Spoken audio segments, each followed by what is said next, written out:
So a few examples of what we were just talking about. When you have the same thing over itself, it's always going to be equal to 1.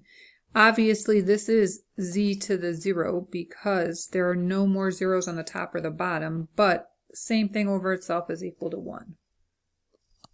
So that is your answer. Again, anything to the 0 power equal to 1. Anything, this is a parenthesis. But in there are two things, but that whole parenthesis being raised to the 0 power, so that's just 1. Here's the trick question.